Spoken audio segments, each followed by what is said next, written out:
আর আমরা যদি বলি যে আমরা ভক্ত, আমরা বড় পণ্ডিত, আমরা সব জানি, তাহলে তো মুশকিল। আমরা ভগবানকে চিনতে পেরেছি? পারিনি। যে কিনা অর্জুন, যা রথের সারথি ভগবান কৃষ্ণ, সেই অর্জুন এত বড় ভক্ত হয়ে কুরুক্ষেত্রের যুদ্ধের পর সে গিয়েছিল গঙ্গায় স্নান করতে পাপ খণ্ডনের জন্য। যার চরণে গঙ্গা যমুনা সরস্বতীর সৃষ্টি, সেখানে গেলে তার চরণ ধরলেই তো হয়ে যায়। তার চরণ না ধরে সে গিয়েছিল পাপ খণ্ডনের জন্য গঙ্গায় স্নান করতে। তাহলে এত বড় ভক্ত হয়ে যদি ভগবানকে চিনতে সে না পারে, আমরা কি করে বলবো যে আমরা ভগবানকে জানি? আজ ব্রহ্মা যদি জানতে পারত, চিনতে পারত, তাহলে ভগবানকে পরীক্ষা করতো না। কেন চিনতে পারেনি? অহংকার। নেতায় গৌর হরি বল। অহংকারে বশীভূত, আমি সৃষ্টিকর্তা ব্রহ্মা, এই যে অহংকার, অহংকারের কারণেই কিন্তু আজ নিজের পিতাকে সে চিনতে পারছে না। এখন যেই না দূর থেকে দেখেছে, দেখে বলছে অসম্ভব, যে ভগবান হয় সে কখনো কারোর এঁঠো খায় না। কি আপনারা এঁঠো দেন ভগবানকে? আসতে ভগবানকে এঁঠো দেন না? তাহলে কেমন ভগবান? মাঠে মাঠে ঘুরে বেড়ায়, যে ভগবান হয় সে মাঠে মাঠে ঘুরে? অসম্ভব, এ ভগবান হতে পারে না। এক রাখাল বালক, তাকে কিনা দেখে বলছে ভগবান। ঠিক আছে, আমি পরীক্ষা করব, পরীক্ষা করে দেখি। কি করে পরীক্ষা করা যায়? না, তুমি যদি প্রকৃত ভগবান হবে, আমি তোমার সখাগণা ধেনুবৎসকে হরণ করব। আমি যদি দেখি যে তুমি ব্রহ্মলোকে আমার কাছে গিয়েছো, তবেই আমি জানবো তুমি ভগবান। তাই কি করেছে? সব কিছু হরণ করে নিলেন ব্রহ্মা। হরণ করে নিয়ে মনের আনন্দে ফিরে গেলেন। ভগবান অন্তরে জানতে পেরে বললেন, ব্রহ্মা, আজ তুমি নিজের পিতাকে চিনতে ভুল করছো। বেশ, আমিও দেখতে চাই তুমি কতবার আমায় পরীক্ষা করতে পারো, আর আমি কতবার সৃষ্টি করতে পারি। এবার ভগবান কি করলেন? ব্রহ্মা তো চলে গেলেন বাবা, তার পরের দিন আবার ব্রহ্মা এসেছেন। এসে দেখছে ভগবান আবার সবাইকে নিয়ে খেলছে। তারা ভগবানের নিজের অঙ্গ থেকে সৃষ্টি করেছেন নবলক্ষ ধেনু, দ্বাদশ রাখাল। সৃষ্টি করে যখন খেলা করছে যমুনা আরতির আলো করে, ব্রহ্মা মনে মনে ভাবছে, তুমি কাদের নিয়ে খেলা করছো? তুমি কেমন ভগবান? আজই পরীক্ষা হবে। তাই তিনি কি করেছে? ব্রহ্মাত্মের অহংকারে শূন্য মার্গ থেকে যমুনা পুলিনে লক্ষ্য দিয়েছে। যেই না লক্ষ্য দিয়েছে, দেখছে কি কৃষ্ণচন্দ্র খেলা করছে। কোথা থেকে এলো এরা? আমি তো সবাইকে হরণ করেছি, আমি সবাইকে চুরি করেছি, তাহলে এরা কারা? হঠাৎ দিব্য দৃষ্টি দিয়ে দেখলেন বৎস বৎস পালক সকলকে নারায়ণ স্বরূপে। অদূরে দাঁড়িয়ে আছে শঙ্খচক্র গদা পদ্মধারী চতুর্ভুজে নারায়ণ। মনের অহংকার দূরীভূত করে ছুটে গিয়ে ভগবানের চরণটা জড়িয়ে ধরে আছাড় খেয়ে পড়লেন,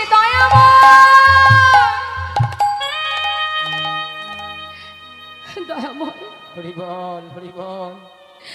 আমি অপরাধ করেছি, আমায় তুমি ক্ষমা করো।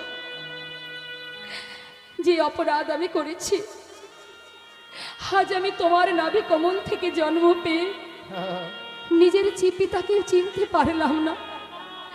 অপরাধ করেছি প্রভু, তুমি ক্ষমা করে দাও, আমি মহা অপরাধ করেছি। ভগবান কিন্তু কোনো কথা বলছে না মা, সে কোনো কথাই বলছে না। 3 বার প্রদক্ষিণ করে চরণটা জড়িয়ে ধরে কাজ, ক্ষমা করো প্রভু, তুমি ক্ষমা করো। তুমি নিজ গুণে ক্ষমা করো, তুমি নিজ গুণে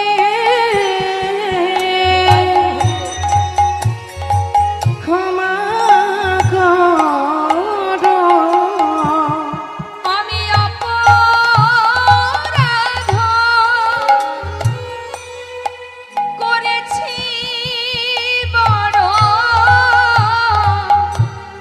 তুমি নিজ গুণে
চরণ ধরে কাঁদতে শুরু করলেন।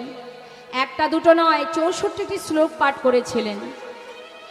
ঈশ্বর পরম কৃষ্ণ সচ্চিদানন্দ বিগ্রহ, অনাদি আদি গোবিন্দ, সর্বকারণের কারণ, সর্বকারণের কারণ, স্বয়ং ভগবান কৃষ্ণ, কৃষ্ণ সর্বাশ্রয়, পরম ঈশ্বর কৃষ্ণ সর্বশাস্ত্রে কয়, দাস সখা পিতা মাতা কান্তা গণ লইয়া, ব্রজে ক্রীড়া করেন কৃষ্ণ প্রেমাবেশ হইয়া, প্রেমাবেশ হইয়া। এত কাঁদলো, এত চরণ ধরে অনুনয় বিনয় করলো, কিন্তু ক্ষমা হলো না। তখন হরিদাস চরণটা জড়িয়ে ধরলেন, মানে ব্রহ্মা চরণটা জড়িয়ে ধরে বললেন, হে প্রভু, যে অপরাধ আমি করেছি, তাই তুমি যখন আমায় কোনো সাজা দিলে না, আমি আজ নিজের সাজা আমি তোমার কাছ থেকে চেয়ে নিচ্ছি। প্রভু শোনো দয়াময়, এর পরের জন্ম যদি আমার থেকে থাকে, এমন কুলে আমায় জন্ম দেবে, যে কুলে জন্ম পেয়ে শত আঘাত শত যন্ত্রণা আমি ভোগ করি। শুধু তোমার কাছে আমার একটা নিবেদন, আমি যেন তোমার নামটুকু ভুলে না যাই। এইটুকু তুমি শুধু আমায় কৃপা করো, আমি যেন তোমার নামটা ভুলে না যাই। চিন্তা করুন মা, জীবনে কষ্ট পেলে আমরা ভগবানকে ডাকি না, আর হরিদাস ঠাকুর কি চাইছেন? চতুর্মুখ ব্রহ্মা চাইছেন কি, আমাকে তুমি কষ্ট দাও, যন্ত্রণা দাও, কিন্তু আমি যেন তোমার নাম ভুলে না যাই, এইটুকু কৃপা তুমি আমায় করো। এমন কুলে জন্ম দেবে, হীন জাতিতে জন্ম দেবে। হরিদাসের জন্ম বৃত্তান্ত নিয়ে আমাদের অনেকের অনেক মতভেদ আছে। এক একজন এক এক জায়গার কথা বলে, কেউ বলে ব্রাহ্মণ কুলে জন্ম, কেউ বলে মুসলমান কুলে জন্ম, কিন্তু আমাদের হিন্দু সমাজের শ্রেষ্ঠ গ্রন্থ হলো চৈতন্য ভাগবত, চৈতন্য চরিতামৃত। চৈতন্য ভাগবতে বৃন্দাবন দাস ঠাকুর, যিনি আমার মহাপ্রভুর, যিনি মহাপ্রভুর তাম্বুল সেবিত যে নারায়ণী, তার গর্ভ থেকে যে বৃন্দাবন দাস ঠাকুরের জন্ম, তারই লেখা চৈতন্য ভাগবত। সেই চৈতন্য ভাগবতে বৃন্দাবন দাস ঠাকুর তিনি কলম দিচ্ছেন, কি বলছেন? জাতি কুল নিরর্থক বুঝাইবার তরে হরিদাস জন্ম নিল যবনের ঘরে। হরিদাস জন্ম নিল ওই যবনের ঘরে। কথাটা খুব গুরুত্বপূর্ণভাবে শুনতে হবে মা। হরিদাসের জন্ম কোথায়? মুসলমান কুলে, বাংলাদেশের খুলনা জেলার বুরহানগাঁয়ে 1372 শকাব্দ 857 সালে। পিতার নাম ছিল হবিউল্লাহ, মায়ের নাম ছিল শাকিলা বিবি। এখন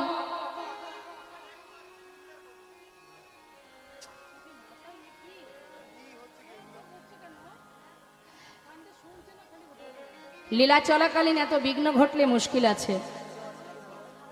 কমিটির যদি কেউ থেকে থাকেন একটু আসবেন, একটু ওনাদেরকে শান্ত করে বসান। আপনার যদি মনে কোনো প্রশ্ন থাকে আপনি আমার ঘরে গিয়ে জিজ্ঞাসা করবেন, আমার সামর্থ্য অনুযায়ী আমি অবশ্যই আপনাকে জানাবো, কিন্তু লীলার মধ্যে বারবার বিঘ্ন ঘটাবেন না।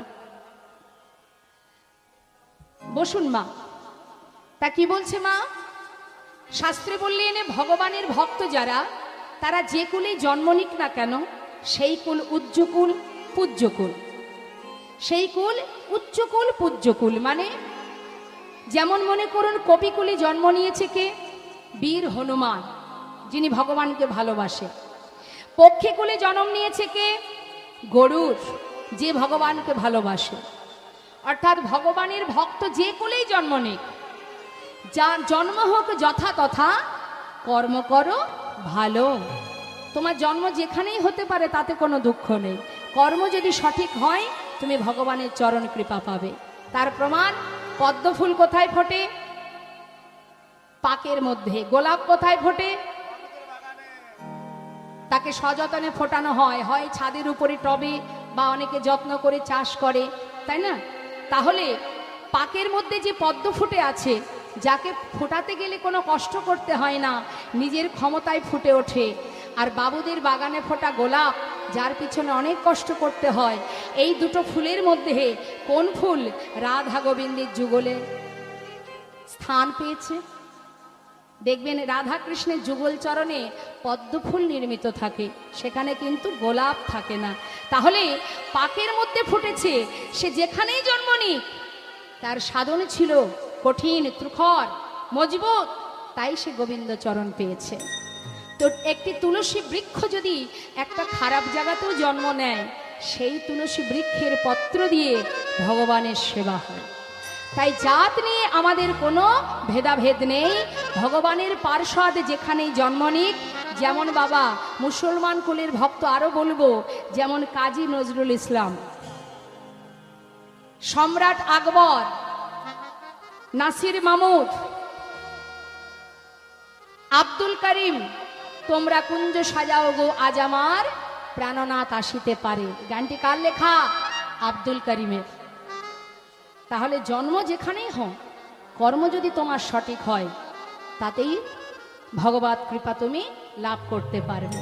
তাই জাতের ভেদাভেদ করে কোনো লাভ নেই মা, এটা আমাদের কাজ, আমরা করেছি। এটা ও নিচু জাত, এ উঁচু জাত, এটা আমরা করেছি, ভগবান করেনি। ভগবানের কাছে আমরা সবাই সমান। নেতাই গৌর হরিবল।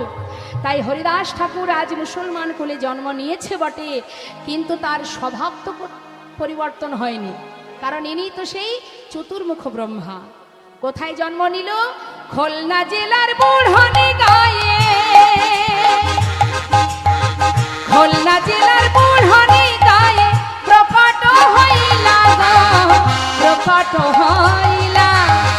খুলনা জেলার বুড়হনি গায়ে প্রকট হইল গো, প্রকট হইল।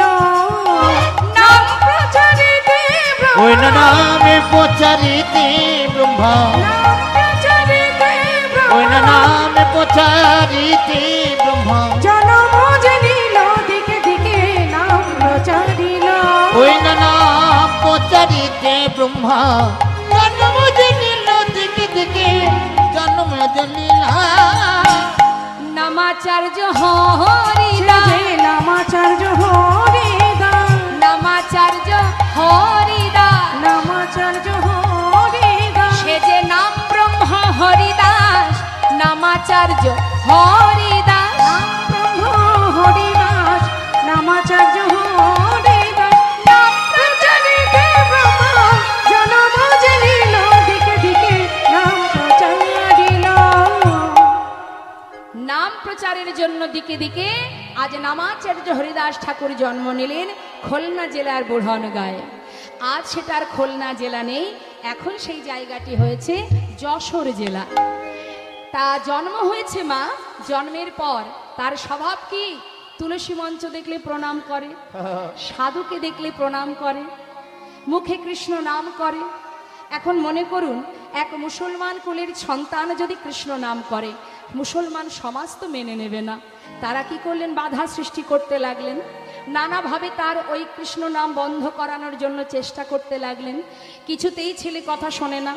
দেখতে দেখতে সন্তান বড় হচ্ছে, যেখানে সাধু সঙ্গ হয় সেখানে গিয়ে আলিঙ্গন করে, ধুলায় গড়াগড়ি দেয়, মুখে কৃষ্ণ কৃষ্ণ বলে।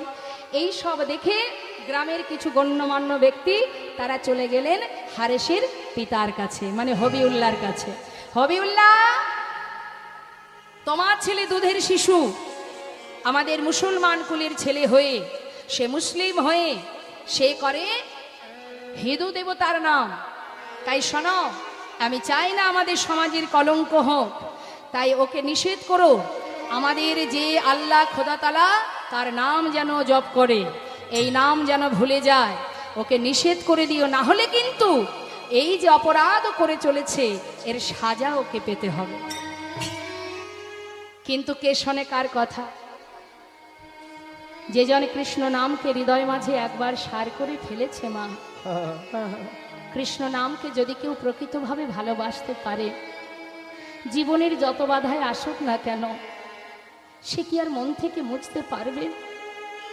তাকে মেরে টুকরো টুকরো করে ফেললেও হৃদয় থেকে কৃষ্ণ নাম মোছানো বড় কষ্ট, সম্ভব নয়। ভালোবেসেছি তোমায় দয়াময়, কি করে ভুলবো তোমায়, এ তো পারবো না। আজ সময় মিলে যখন নালিশ করে গেল, হবিউল্লাহ তার ছেলেকে ডাকছে, হারেশ আব্বাজান তুই কি কৃষ্ণ নাম করিস? হ্যাঁ। কেন করিস? জিজ্ঞাসা করছে মা। ও মা বলুন দেখি, আপনাদের কাছে জিজ্ঞাসা করি, এত রাত ধরে আপনারা এখানে বসে আছেন যার কথা শোনার জন্য, যে কৃষ্ণ কথা শোনার জন্য আপনারা এত কষ্ট করে বসে আছেন, ভালোবাসেন বলে বসে আছেন।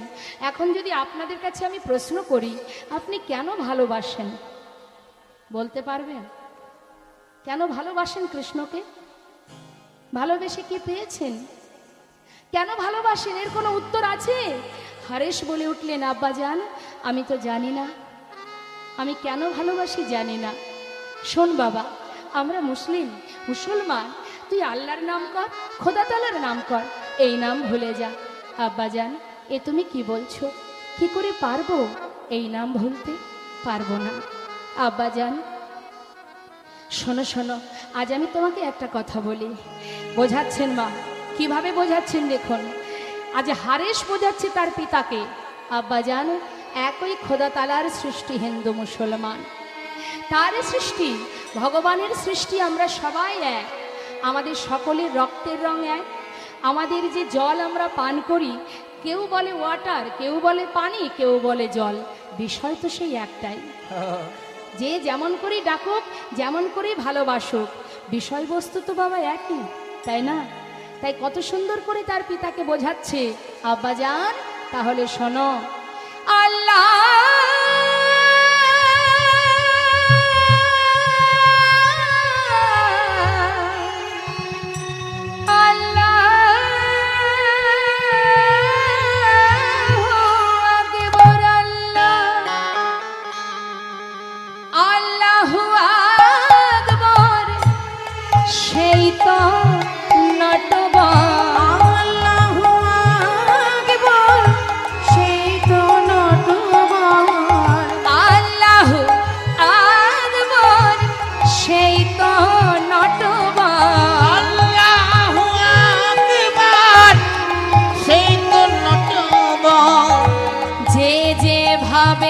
তাকে ভজে, যে যে ভাবে তাকে ডাকে, ও যে যে ভাবে তাকে ডাকে, যে যেমন ভাবে তাকে ডাকে। আব্বাজান শোনো, ভজ হরে মন শ্রীনন্দের নন্দন, অভয় চরণার বৃন্দরে। আর ভজ হুরে মন শ্রীনন্দ নন্দন, অভয় চরণার বৃন্দরে। দুর্লভ মানব জনম সৎসঙ্গে, দুর্লভ মানব জনম সৎসঙ্গে, ওরে দুর্লভ মানব জনম সৎসঙ্গে। দুর্লভ মানব জনম সৎসঙ্গে, তরহি রে ভব সিন্ধুরে, ভজ হরে মন শ্রীনন্দ নন্দন, অভয় চরণর বৃন্দরে। শোনো, কদিন রহিবে এ ভব মাঝিয়ার, অবিলম্বে কর যাহা করিবা। তুমি কদিন রহিবে এ ভব মাঝিয়া, অবিলম্বে কর তাহা করিবা। পরের কথায় কি বায়াসে যায়, পরের কথায় কি বা আসে যায়। দেখবেন না, আমাদের সাধারণ জীব যারা পরের কথায় ওঠা বসা করে, এক প্রকার বললে বলা যায় আমাদের আনন্দের রিমোটটা অন্য কারোর হাতে থাকে। যেমন একটা প্রমাণ দিই, আমি যদি বাড়ি থেকে সেজেগুজে বাইরে বেরোই, কেউ যদি একবার বলেছে ইস সব ভালো লাগছে, তো শাড়িটা একদম মানাচ্ছে না, মনটা খারাপ হয়ে যায় না? দূর যাবই না। তার মানে কি, আমি সেজেছি, আমি নিজে সেজেছি যখন, আমি তো খুশি, কিন্তু আমার খুশিটা অন্য কেউ কিছু বললে আমার মন খারাপ হয়ে গেল। তার মানে আমি নিজে খুশি নই। কেউ যদি বলেছে বাহ দারুণ লাগছে, তাহলেই খুশি। যদি বলেছে খারাপ লাগছে, মন খারাপ হয়ে গেল। তাহলে আমাদের আনন্দের রিমোটটা কার কাছে? অন্য লোকের হাতে। তাই মহাজন বলছে, শোনো, হরি নামে কৃষ্ণ নামে অনেক বাধা আসবে। কিরে, তুলসীর মালা পড়েছিস? হ্যাঁ, এত তাড়াতাড়ি কৃষ্ণ ভক্ত হয়ে গেলি? অতি ভক্তি চোরের লক্ষণ। হয়ে গেল, পরের দিনে তুলসীর মালা খুলে রেখে দিলাম, আর পড়লাম না। সবটাতে লোকের চিন্তা, চলতে গেলে লোকের চিন্তা, খেতে গেলে লোকের চিন্তা, কৃষ্ণ ভজন করব তাতেও লোকের চিন্তা, কে কি বলবে। শাস্ত্রী মহাজন তার জন্য প্রমাণ দিচ্ছে, পরের কথায় কি বা আসে যায়,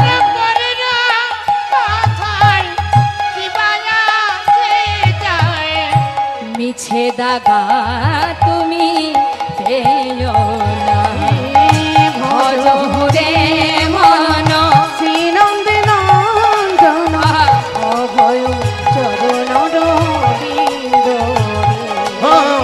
ভজ হুরে মন শ্রীনন্দন অভয় চরণার বিন্দ।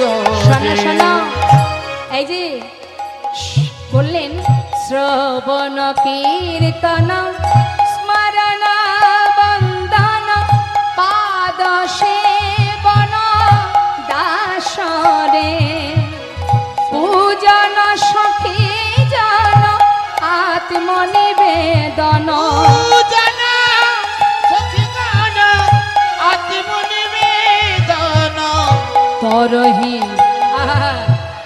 গোবিন্দ দাস ভিলাসরে, ভজ হরে মন শ্রীনন্দে হরি বল হরি বল হরি বল চরণ রবিন্দ হরি বল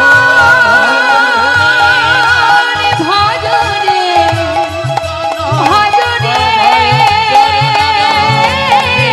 ভজ রে ভজ রে ওরে মন রবিন্দ ভজ হুরে মন শ্রীনন্দন অভয় চরণার বিন্দ রে, ভজ হুরে মন শ্রীনন্দন অভয় চরণার বিন্দ রে। কি করলেন বাবা? পিতাকে বললেন, তুমি ভয় পেও না, আমি তোমায় কথা দিচ্ছি, আজ থেকে আমার জন্য তোমার কাছে আর কেউ আসবে না নালিশ করতে। ওমা হবিউল্লাহ ভাবলেন ছেলে বোধহয় এই নাম আর করবে না, কিন্তু তা কি আর হয় গো? কৃষ্ণ নামকে সার করে স্থির করলেন মনে মনে যে আর আমি এখানে থাকবো না, নামকে সম্বল করে সারা জীবনের মতো চলে যাব। হরিবল হরিবল। হরিবল। সেই রাত্রে হারেশ সব কিছু ত্যাগ করে পিতাকে ছেড়ে সেই এলাকা ছেড়ে এবার নামকে সার করে চললেন হারেশ বদনে কৃষ্ণ নাম করতে করতে। হরিবল হরিবল। তাহলে একবার ভাবুন, কৃষ্ণ ভজন করবার জন্য আজ আর তার কোনো ভয় নেই, চললেন সার করে। হরিনামের এমনই শক্তি মা। আপনি পথে অন্ধকারে হেঁটে যাবেন তো, যদি আপনার মনে এতটুকু ভয় ভয় মনে হয় যে একটু ভয় করছে, একটু গা ছমছম করছে, আপনি মুখে হরিনাম করবেন। যখনই আপনি হরিনাম করবেন, কোথা থেকে যেন একটা পাওয়ার আসবে আপনার ভিতরে, আপনার মনে একটা জোর আসবে যে আমার সঙ্গে আমার গোবিন্দ আছেন। তাই তাই সেই নামকে সার করে সব ছেড়ে সবার অলক্ষ্যে চললেন দিনের পর দিন, মাসের পরে মাস পথে পথে হরিনাম করতে শুরু করলেন ওই ছোট্ট ছেলে হারেশ। গাইতে গাইতে যাচ্ছে, বছর কি বছর পার হয়ে যায়। কোথায় বাড়ি? খুলনা জেলা। সেখান থেকে এবার আসছে। তখন তো আর দেশের ভাগাভাগি ছিল না মা, সবই এক ছিল। এখন নাম প্রচার করতে করতে আসছে। মহাজন বললেন, দেখো দেখো যাচ্ছেন আমার হরিদাস ঠাকুর, নাম তার হারেশ, কৃষ্ণ নাম গাইতে মনের আনন্দে নাম গাইতে গাইতে এসে পৌঁছালো কোথায়? বেশি দূর নয়, আমাদের নবদ্বীপ, তার আগেই একটি জায়গা, সেটা হচ্ছে ফুলিয়ানগর। ওই ফুলিয়ানগরে একটা গঙ্গার ধারে প্রাচীন কুটির আছে মা, প্রাচীন কুঠির, কৃত্তিবাসের। সেই প্রাচীন কুঠিরে বসে বসে হারেশ নাম করছে আর মনে মনে ভাবছে, এই যে গঙ্গার ধার, এখানে একটা সুন্দর নিরিবিলি পরিবেশ, এই জায়গাতে কেউ আমাকে হরিনামে বাধা দেবে না। কিন্তু জেনে রাখবেন ভালো করে সবাই, বিরোধীর কিন্তু অভাব হয় না। যে কোনো শুভ কাজে একটা না একটা বিরোধী থাকবেই থাকবে, বিরোধীর অভাব নেই। এখন নিরজনে বসে হরিনাম করছে বটে, কৃষ্ণ নাম করছে বটে, একে একে 2, 3 হতে হতে কানে কানে কানে কানে ওই ফুলিয়া নগরের বাসী সবাই জানতে পারলেন যে মুসলমানের ছেলে হয়ে, মুসলিম হয়ে সে করে হিন্দু দেবতার নাম। খবর পেয়ে সবাই মিলে গঙ্গার ঘাটে, যারা কৃষ্ণ ভক্ত তারাও আসছে, আবার যারা বিরোধী ব্যক্তি তারাও আসছে। কিন্তু কিছু কিছু ব্যক্তি তারা একসঙ্গে জটলা পটলা করে সেই সময়ের শাসনকর্তা যিনি ছিলেন নবাব হোসেন, তার কাছে গিয়ে হাজির হলেন। হুজুর, জয় মুলকপতির জয়, জয় মুলকপতির জয়, জয় মুলকপতির জয় জয়, মুলকপতির জয়, জয় মুলকপতির জয়। এখন জয় দিয়ে হাজির হয়েছে, ভিতরে প্রবেশ করেছে মহলে, রাজমহলে। হুজুর, কোথা থেকে একটি ছেলে এসেছে, আমাদের জাতের ছেলে, সে কিনা আমাদের জাতের ছেলে হয়ে করে হিন্দু দেবতার নাম। এইভাবে যদি নাম করে হুজুর, তাহলে যে আমাদের সমাজের কলঙ্ক হবে, এর একটা বিহিত চাই হুজুর। নবাব হোসেন বলে উঠলেন, এত বড় স্পর্ধা, আমার রাজত্বে বসে বেয়াদবি! কে আছো, যাও ওকে ধরে নিয়ে এসো আমার দরবারে। নিরজনে বসে বসে গঙ্গার ধারে অগণিত ভক্তগণকে সাথে করে নিয়ে হারেশ নাম করছে। দেখুন কত বাধা মা। বৈষ্ণবগণ যা হারেশের মুখে নাম শ্রবণ করে দূর থেকে হেঁটে চলে যায়, কাছে যায় না, কিন্তু তথাপিও কৃষ্ণ নাম কখনো ছাড়েনি। জীবনে এত কষ্ট পেয়েছে, এত আঘাত পেয়েছে, নাম ছাড়েনি। এই তো প্রকৃত ভক্ত। তার জীবনে একটাই দুঃখ, যদি গোবিন্দের কাছ থেকে কখনো, গৌরহরির কাছ থেকে কোনো কষ্ট পায়, সেটাই তার জীবনের কষ্ট। সমাজে যে যাই কষ্ট দিক না কেন, সে কষ্ট তার কাছে কোনো কষ্টই নয়। এই হচ্ছে পরম ভক্ত। আমরা মায়ার সংসারে কষ্ট পেলে কাঁদি, আর ভক্ত কাঁদে ভগবানের কাছে কষ্ট পেলে। এই হচ্ছে ভক্তের সঙ্গে আমাদের পার্থক্য। যেই না গেছে আপন মনে ভক্তদের নিয়ে সবাই মিলে যখন হরিনাম করছে, সেই সময় মুলকপতি গিয়ে হাজির, সবাইকে নিয়ে করছে নাম। তোমরা সবাই কৃষ্ণ নাম করো, একবার জপ কৃষ্ণ, কহ কৃষ্ণ, সবাই লহ কৃষ্ণে নাম রে, জপ কৃষ্ণ, কহ কৃষ্ণ, তোমরা লহ কৃষ্ণে নাম রে। একবার জপ কৃষ্ণ, কহ কৃষ্ণ, কৃষ্ণ ছাড়া এ জীবনে, কৃষ্ণ ছাড়া এ জীবনে, অগ কৃষ্ণ ছাড়া এ জীবনে, আমার কৃষ্ণ ছাড়া এ জীবনে, তোমরা নাহি যেন আ আ আ। একবার জপ কৃষ্ণ, কহ কৃষ্ণ, একবার লহ কৃষ্ণে নাম রে, একবার জপ কৃষ্ণ, কহ কৃষ্ণ, আমি যথা থাকি, আমি যথা থাকি সদা দেখি। কি গো মা, কথাটা নিজেকে সেইখানে দাঁড় করিয়ে ভাবতে হবে। এখানে আমরা যখন আসতে কেউ যদি কাউকে ভালোবাসে, ভালোবাসতে বাসতে এমন মোহিত হয়ে যায়, দেখবেন বান্ধবীদের কাছে গেলে বলে, জানিস সখী, জানিস সই, ওর কথা ভাবলে সব সময় যেন চারিদিকে ওকে দেখতে পাই, বলে না, যেন চারিদিকে শুধু ওর ছবি আমার চোখে ভাসে। এটা হচ্ছে ভালোবাসার মহিমা। তা আজ আমার হরিদাস ঠাকুর মানে হারেশ বলছে, আমি যেখানে থাকি, যেদিকে তাকাই, সদাই দেখতে পাই আমার গৌর হরি। যথা থাকি সদা দেখি, দেখি কৃষ্ণময়, কৃষ্ণময়। যথা থাকি সদা দেখি, দেখি হরি বল। কৃষ্ণময়, কৃষ্ণময়। কৃষ্ণ ছাড়া এ জীবনে, আমার কৃষ্ণ ছাড়া এ জীবনে, ওগো কৃষ্ণ ছাড়া এ জীবনে, কৃষ্ণ ছাড়া এ জীবনে তোমরা নাহি যেন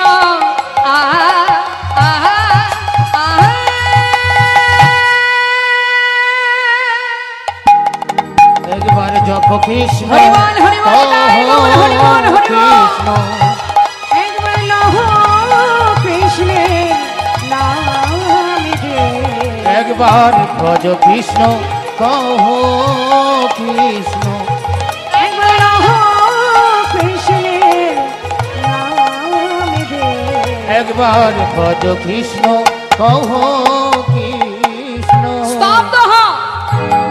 এত বড় স্পর্ধা মুসলমান হয়ে আর হিন্দু দেবতার নাম কে আছিস, ওকে ধরে নিয়ে যা, ওকে ধরে নিয়ে যা নবাবের দরবারে। সবাই মিলে হারেসে ধরে নিয়ে গেলেন কোথায়? নবাবের কাছে। নবাব সাহেব জিজ্ঞাসা করলেন, তুমি কি হেদওয়ানি করো? আগে হুজুর, হ্যাঁ আমি কৃষ্ণ নাম করি। কেন করো? জানি না হুজুর। শোনো, এই নাম ছাড়বে, কলমা পড়ে পাপের প্রায়শ্চিত্ত করবে, মুখে কৃষ্ণ নাম বন্ধ করে। দেখুন বাবা, নবাব সাহেব তিনি কিন্তু ভগবানকে মানে গৌরহরিকে ভালোবাসতেন। তাহলে আজকে হারেশকে কেন ধরলেন? এর পিছনে কারণ আছে, সমাজকে বোঝাবার জন্য যে প্রকৃত সাধু সে, প্রকৃত বৈষ্ণব সে। কারণ সবাই যখন তার বিরুদ্ধে লড়াই করছে, সমাজের কাছে প্রমাণিত করবার জন্য যে সে নিষ্ঠা ভক্ত, সে পরম বৈষ্ণব, পরম ভক্ত, সে তার মতো ভক্ত এই জগতে আর কেহ নাই। এই খবরটা জগৎবাসীকে জানাবার জন্যেই কিন্তু নবাব হোসেন তাকে নিয়ে এলেন। কেন? সমাজ দেখুক কাকে ভক্ত বলে। শোনো, এই নাম ছাড়বে, আল্লাহর নাম করবে, মসজিদে যাবে, নামাজ পড়বে, আর কলমা পড়ে পাপের প্রায়শ্চিত্ত করবে। করে জোরে বলে উঠলেন, হুজুর জানা হুজুর, জীবনে এত চেষ্টা করেছে, এই নাম আর করব না। কারণ এই নামে এত বাধা, এই নামে এত কষ্ট, যেখানেই নাম করি না কেন সবাই নামে বাধা সৃষ্টি করে। তাই মনে মনে ভেবেছিলাম এই নাম আমি আর করব না। কিন্তু হুজুর, যতই চেষ্টা করি না কেন এই নাম আমি আর করব না, নাম করব না। আমি নামকে ছাড়তে যত চেষ্টা করি, ততই যেন নাম আমাকে ভালোবেসে ফেলে। আমি ছাড়তে চাইলে কি হবে? সে তো আমাকে ছাড়ে না। এত আঘাত, এত যন্ত্রণা সয়েও কিছুতেই নাম ভুলতে পারি না হুজুর। তবে শুনেরা, এই নাম যদি না ছাড়িস তোর কি সাজা হবে তুই জানিস?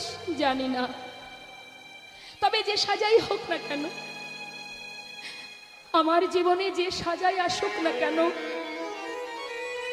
শুধু একটা কথা হুজুর, খণ্ড খণ্ড করো যদি যাকে দেহ মন প্রাণ, তথাপি না বদনে না ছাড়িব কৃষ্ণ নাম।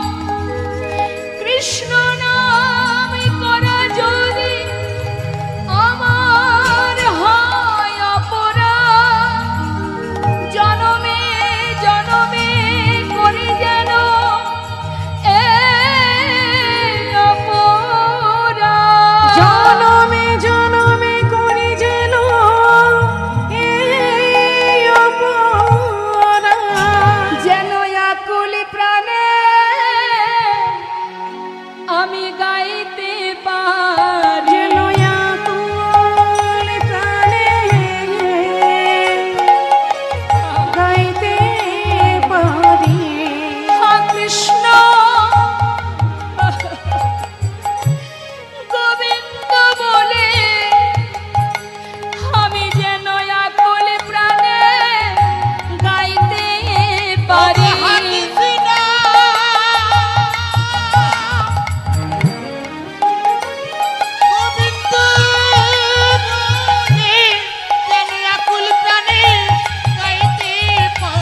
হা কৃষ্ণ গোবিন্দ বলে, গোবিন্দ তোমার হলাম বলে, কৃষ্ণ হরে হরে বলে,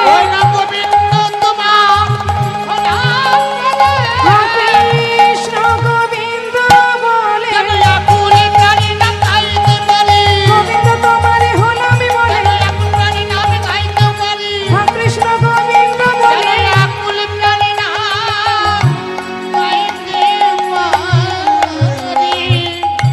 তার কথা শুনে বলে উঠলেন নবাব সাহেব, এত বড় সাহস তোর, আমার সামনে দাঁড়িয়ে বেয়াদবি! এই কে আছিস?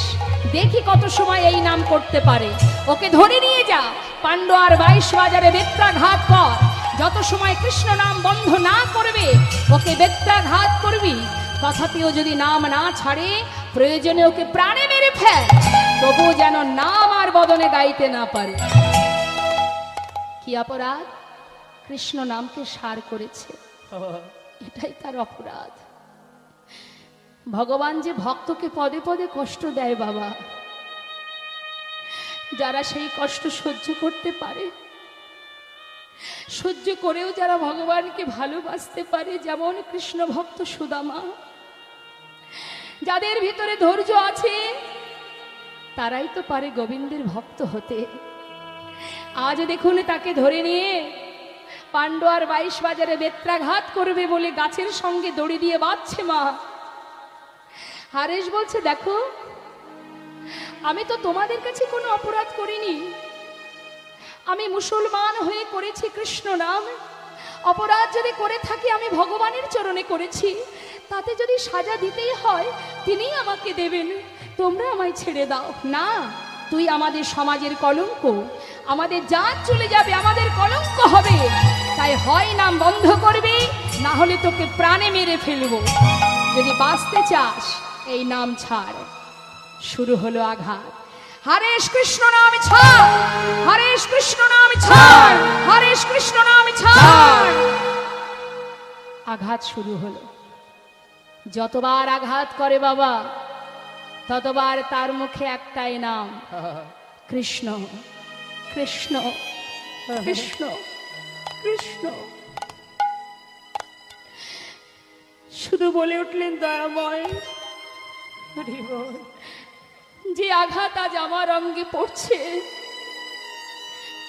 এ তো এরা করছে না, এ আঘাত তোমার দেওয়া আঘাত। আমি জানি, আমি জানি এই আঘাত তুমি আমায় করছো।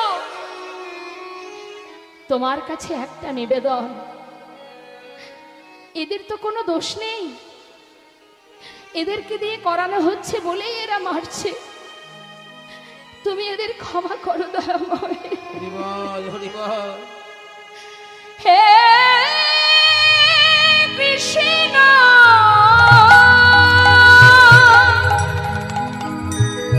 তুমি করুণা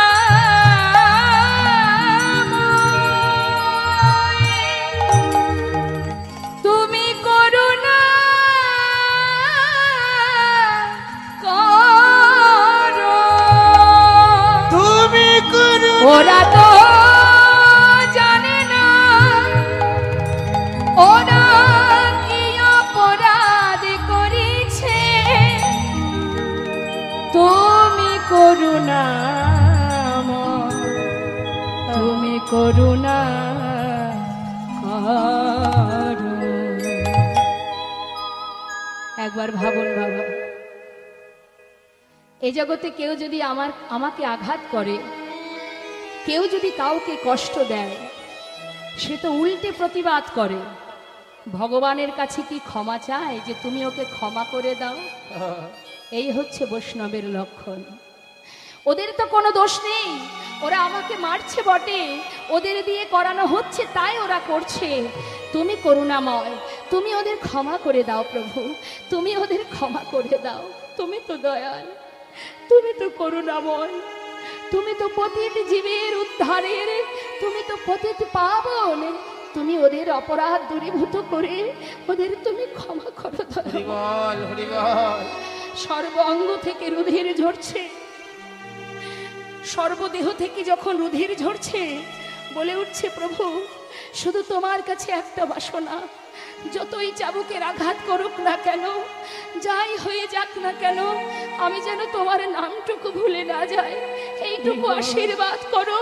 আমি যেন তোমার নাম জপ করতে পারি, আমি যেন তোমার নাম ভুলে না যাই দয়াময়, তুমি একবার করে কৃপা করো। নিজেকে সঁপে দিয়েছে ভগবানের চরণে, যার কারণে নিজের যত আঘাত, সমস্ত আঘাতগুলো পড়ছে গৌর হরির অঙ্গে। কারণ ভক্ত যদি নিজেকে ভগবানের চরণে নিবেদন করে দেয়, তাহলে ভক্তের আঘাত তো ভগবানেরই আঘাত হয়ে যায়। প্রত্যেকটি চাবুকের আঘাত গৌর হরির পিঠে পড়ছে। কিছু সময় পর পাইক পিয়াদা যারা মারছে মা, তারাই হেরে যাচ্ছে, আর পারছে না। আরে এই ভায়া, ওকে মারতে মারতে তো আমরাই ক্লান্ত হয়ে পড়লাম, কিন্তু এখনো দেখ, এখনো ইষ্ট দেবতার নাম ছাড়ছে না। ও তো কোনো সাধারণ মানুষ নয়, এত আঘাত কেউ সহ্য করতে পারে? পাইক পেয়াদা বলছে শোন, যদি ওকে মারতে না পারি, নবাব যে আমাদের গর্দান দেবে, নে নে ওকে আবার মার। আবার শুরু করলো, হারেশ বাঁচতে চাস কৃষ্ণ নামে ছাড়, কৃষ্ণ নামে ছাড়। বারবার কি বলছে বাবা? কৃষ্ণ নাম ছাড় বলছে তো কথাটা, কৃষ্ণ নামটা উচ্চারণ করছে তো মা, কৃষ্ণ কৃষ্ণ কৃষ্ণ বলছে তো। বলতে বলতে হলো কি, এক সময় ভুল করে বলে ফেললেন, হরেশ কৃষ্ণ নামে ছাড়, হরেশ কৃষ্ণ নামে ছাড়। ভায়া, ওই নাম যে আমাদের পেয়ে বসেছে রে। বারবার কৃষ্ণ নাম ছাড় বলতে বলতে ভুল করে বলে ফেললো কৃষ্ণ নাম ছাড়। দেখেছিস? না না, এই নাম যদি করি তাহলে ওর মতো আমাদেরও সহ্য করতে হবে এত আঘাত। কি করা যায় বল দেখি? হ্যাঁ তো মারছি, তথাপিও নাম ছাড়ে না। হ্যাঁ, এক কাজ কর, ওকে এখান থেকে তাড়িয়ে দিই, আমাদের এলাকা ছেড়েও চলে যা, ও বাজবে আমরাও বাজবো। সবাই মিলে পরাজিত হলেন। কথায় আছে না বাবা, শাস্ত্রে আছে, হেলাই বা শ্রদ্ধায় যেবা নাম লয়, ক্রমে ক্রমে কৃষ্ণ ভক্তির হয় উপচয়। কৃষ্ণ গালি দিতে যদি কেউ করে কৃষ্ণ নাম উচ্চারণ, সেই নাম হয় তার মুক্তিরও কারণ। কাউকে গালি দিতেও যদি মুখে কৃষ্ণ নাম বলে, তাতেও যে তার ক্রিয়া হয় মা। আজ পরাজিত হয়ে বলে উঠলেন, দেখো হরেশ, তোমাকে আর মারতে পারছি না, তোমাকে মারতে মারতে আমরাই ক্লান্ত, তাই তোমাকে একটা কথা বলি, তুমি এখান থেকে চলে যাও, তুমিও বেঁচে যাবে আমরাও বেঁচে যাব। হরেশ বললেন, দেখো যাওয়ার মতো শক্তি তো আমার আর নেই, সারা অঙ্গ থেকে রুধির ঝরছে, জানি না আর কতক্ষণ বাঁচবো আমি। শুধু তোমাদের কাছে একটা নিবেদন, বলছে তুমি যদি মারা না যাও বা যদি এখান থেকে চলে না যাও, নবাব আমাদের গর্দান দেবে, ছেলে পুলে পথে ভেসে যাবে। কি করি বলো দেখি? তোমাকে দেখে মনে হচ্ছে হয় কোনো পীর তুমি, না হয় কোনো পয়গম্বর, নালে এত আঘাত কেউ সহ্য করতে পারে? বলে উঠলেন, দেখো আমার কারণে যদি তোমাদের ক্ষতি হয় আমি সেটা চাইব না। তাহলে তোমাদের কাছে জানিয়ে রাখি, হরি বল। যদি আমি প্রভুর চরণ স্মরণ করতে করতে এখানে প্রাণ হারাই, তোমরা শুধু আমার শেষ ইচ্ছাটা পূর্ণ করে দিও, আমাকে একটু ওই গঙ্গার জলে ভাসিয়ে দিও। বেশ বেশ, তাহলে করো দেখি, দেখি তোমার কেমন ভজন, কেমন তোমার সাধন। করো, তুমি নাম করো, তাড়াতাড়ি করো। বসে বসে ভজন করছি। হরি আমার মানস, হে দয়াময়, আমার জীবনের কষ্ট যন্ত্রণা, আমার জীবনের বেদনা, সে তো আমার জীবন, আমার কর্ম অনুযায়ী আজ আমি এই ফল ভোগ করছি। এর জন্য তুমি দায়ী নও। তাই জীবনে আমার যত কষ্ট হোক সে শুধু আমার, কিন্তু তুমি তো দয়াল, তুমি তো করুণাময়। ভক্ত যদি কাঁদে তুমি সহ্য করতে পারো না। তাই তোমার কাছে একটা নিবেদন, তুমি যেন কষ্ট পেও না, আমার কষ্টে তুমি যেন কেঁদো না। তুমি সুখময়, সুখে থাকো, তোমার সুখেই আমার সুখ। তুমি দুঃখ পেলে আমি আরো দুঃখ পাবো দয়াময়। হরি আমার মানস, সন্তাপনাশীতে ইথে যদি তব দুঃখ হরি। আমার মানস সন্তাপনাশীতে ইতে যদি তব দুঃখ হয়, আমার যা হবার তাই হবে, তুমি কেন দুঃখ পাবে? আমার যা হবার তাই হবে, কেন দুঃখ পাবে? সুখে থাকো তুমি সুখময়, আমার মানস সন্তাপনাশীতে ইতে যদি তব দুঃখ হয়, হরি আমার মানুষ সন্তাপনাশীতে এতে যদি তব দুঃখ হয়। আমায় ফেলে একা বন্ধুহীনা দেশে কোথায় রইলে হরি, কোথায় রইলে বসে? কি পাবই তুমি করুণা,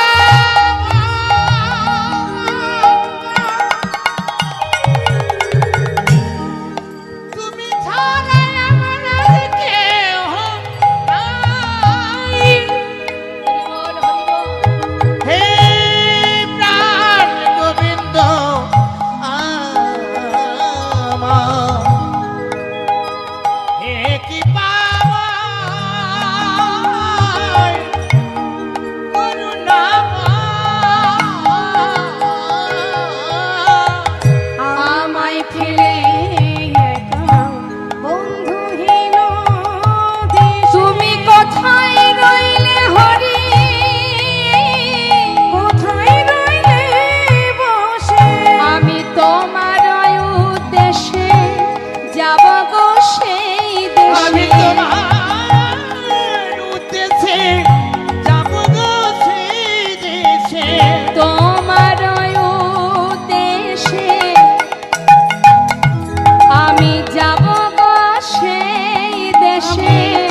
এতে এতে যদি তব দুঃখ হয় ও গো দয়া এতে যদি তব দুঃখ হয়, এতে যদি ও গো কৃপা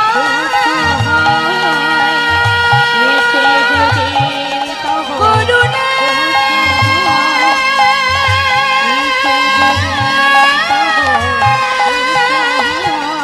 করুণা ও হে দয়াময়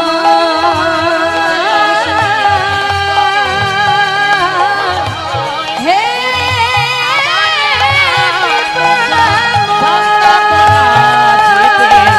এতে যদি তব দুঃখ হয় হরি এতে যদি তব দুঃখ হয় দেখতে দেখতে অচৈতন্য হয়ে পড়লেন।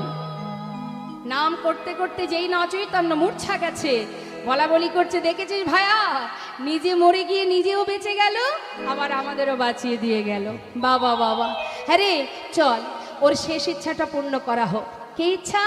না, ওকে গঙ্গার জলে ভাসাতে হবে। তা সবাই মিলে বলা বলি করছে, চল ভায়া ওকে গাঙের জলে ভাসিয়ে দিই।